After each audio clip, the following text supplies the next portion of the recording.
कोपर्डीची घटना गंभीर आहे आणि त्या घटनेचा निषेध प्रत्येक व्यक्तीने केला. गुन्हेगाराची कुठलीही जात असू शकत नाही. गुन्हेगार हा गुन्हेगारच असतो आणि ज्या प्रकारे त्या ठिकाणी अत्याचार झाला त्याचा पूर्णपणे निषेध हा आपण सगळ्यांनी केला. आणि आज मोठ्या प्रमाणात जे मोर्चे निघतात खऱ्या अर्थानं एक प्रकारचा आक्रोश आहे. याला दोष देता येत नाही किंवा हे मोर्चे निघतायत याचा कोणीही दुसरा अर्थ काढून घेण्याचं कारण नाही.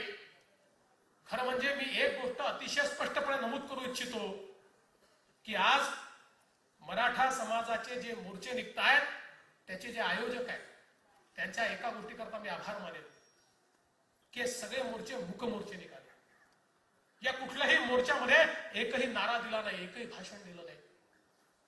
या मोर्चामध्ये शांतपणे लाखो लोक चालत गेले.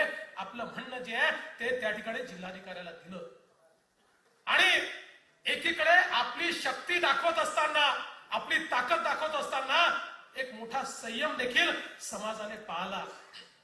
मी धन्यवाद याकरता देतो की काही लोकांना याचं राजकारण करायचं होतं. आजही काही लोक प्रयत्न करतायत की या मोर्चांच्या माध्यमातून आपली राजकीय पोळी भासता येईल का. विशेषत्वाने मोदीजींच्या कामानं, आमच्या कामानं आज ज्यांची राजकीय दुकानदारी बंद होण्याची वेळ आली आहे असे लोक समाजामध्ये काहीतरी तेढ निर्माण होईल का अशा प्रकारचा देखील प्रयत्न करतायत. मला विश्वास आहे ज्या प्रकारे संयमानं आपली ताकद ही मराठा समाजाने दाखवली पण तो संयम ठेवला, हाच संयम यापुढेही निश्चितपणे राहील. आणि सरकार लोकशाहीमध्ये हा जो काही आक्रोश आहे तो निश्चितपणे समजून घेईल. समाजाच्या मनातला कुठलाही आक्रोश समजून घेणं हे सरकारचं कामच आहे आणि त्यामुळे आमच्या आया बहिणींची या ठिकाणी पूर्णपणे सुरक्षा झाली पाहिजे याकरता सरकार निश्चितपणे कटिबद्ध आहे. पण त्याच वेळी मला असं वाटतं की या देशातल्या, महाराष्ट्रातल्या नेत्यांनी समाजामध्ये तेढ निर्माण होणार नाही, समाज एकमेकाच्या विरुद्ध जाणार नाही, दलित आणि दलितेतर संघर्ष, दलित आणि सवर्ण संघर्ष अशा प्रकारचं पाप या महाराष्ट्रात घडणार नाही याची काळजी घेतली पाहिजे.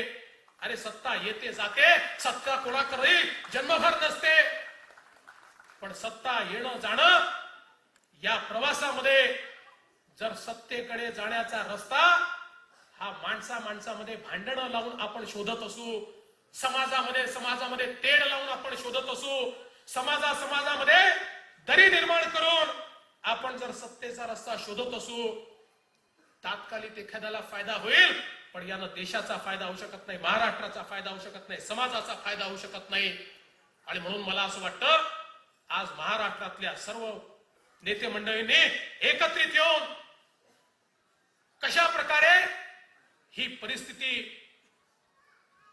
आणि ही जी काही दरी निर्माण करायचा प्रयत्न हा दूर होईल आणि सर्व समाज हे गुण्या गोविंदानं राहतील.